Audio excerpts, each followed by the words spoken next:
Olá! Hoje a gente vai mergulhar num tema que é muito, muito importante: a depressão.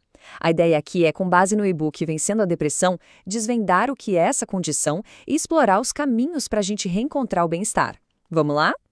Então, para começar, vamos direto ao ponto, né? O que é depressão, de verdade?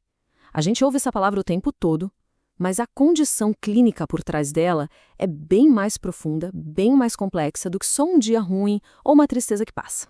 Então, para a gente construir um entendimento legal sobre o assunto, o ponto de partida tem que ser a definição clínica. O que a ciência diz que é depressão? Olha só, depressão é muito mais do que só se sentir triste por uns dias. É, na verdade, um transtorno de humor.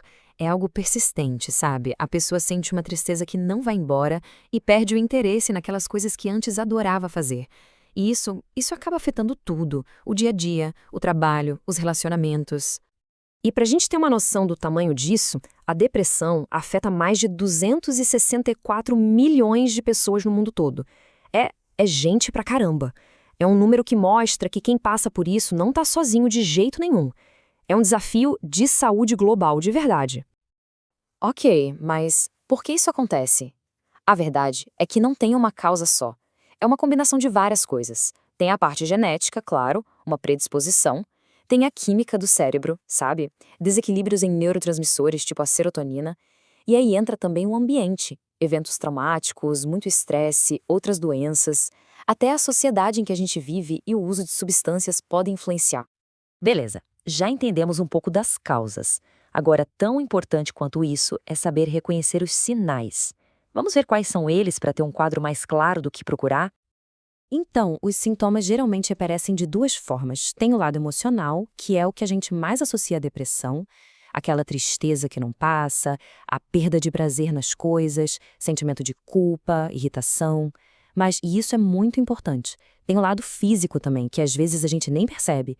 É um cansaço extremo, sabe? Dormir de mais ou de menos, comer muito ou quase nada, e até dores pelo corpo que não tem explicação. E aqui fica bem clara a diferença entre uma tristeza normal e a depressão. Pensa assim, a tristeza é uma reação natural, né? Acontece algo, a gente fica triste, mas depois de um tempo passa e a vida segue. A depressão não, ela é persistente, dura semanas, meses. Às vezes nem tem um motivo claro, um gatilho. E o impacto dela é gigante, atrapalha a vida de um jeito que a tristeza comum não faz. Ok, reconhecer esses sinais é o primeiro grande passo. Mas e depois? O próximo passo, que exige uma coragem enorme, é tomar a decisão de procurar ajuda profissional. Essa frase do material de origem é, nossa, muito poderosa e é a mais pura verdade. Procurar ajuda não tem nada a ver com fraqueza. Pelo contrário, é um ato de coragem, de autocuidado.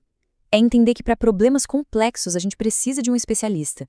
É o caminho mais inteligente para se recuperar. E como funciona esse caminho? Geralmente ele tem algumas etapas. Primeiro, uma avaliação médica, para ter certeza do diagnóstico e ver se não tem outra coisa acontecendo. Depois vem a psicoterapia, que é a famosa terapia, para aprender a lidar com as emoções e desenvolver ferramentas.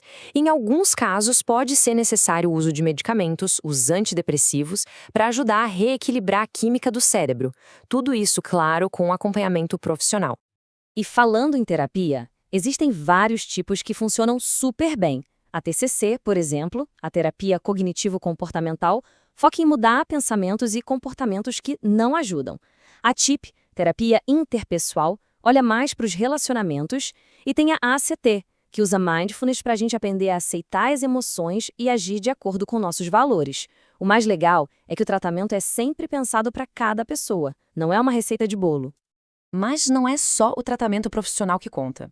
Uma parte essencial da jornada é construir o próprio bem-estar no dia a dia. É como montar uma caixa de ferramentas, sabe? Vamos ver algumas dessas ferramentas agora. E a primeira ferramenta dessa caixa, talvez a mais importante de todas, é o autocuidado. E, gente, é fundamental entender: autocuidado não é luxo, não é supérfluo, é uma prática essencial para a saúde mental. E o que seria esse autocuidado na prática? Bom, tem 3 pilares aqui. Primeiro, aprender a gerenciar o estresse com respiração, meditação, coisas assim. Segundo, cuidar do sono, ter uma rotina, um ambiente legal para descansar. E terceiro, que é importantíssimo, a autocompaixão. É se tratar com a mesma gentileza que a gente trataria um amigo querido, sabe? Isso muda o jogo. A segunda ferramenta tem a ver com o corpo, porque mente e corpo estão totalmente conectados, né? Um estilo de vida saudável tem um impacto direto, comprovado, na química do nosso cérebro e, consequentemente, no nosso humor.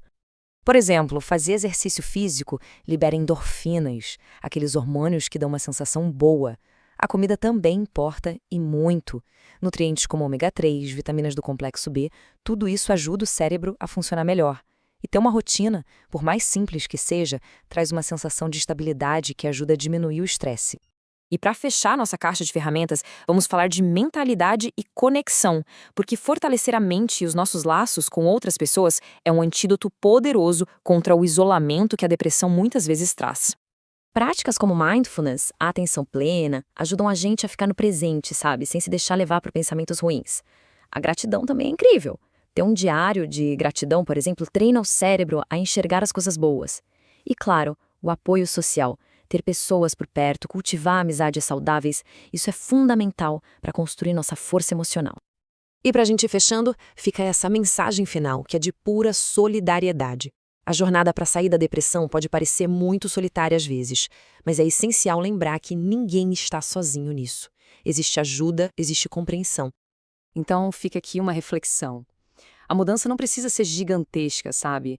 Muitas vezes, o caminho para ficar bem começa com um passinho de cada vez. Um único e pequeno passo. Então, qual poderia ser esse primeiro passo a ser dado hoje?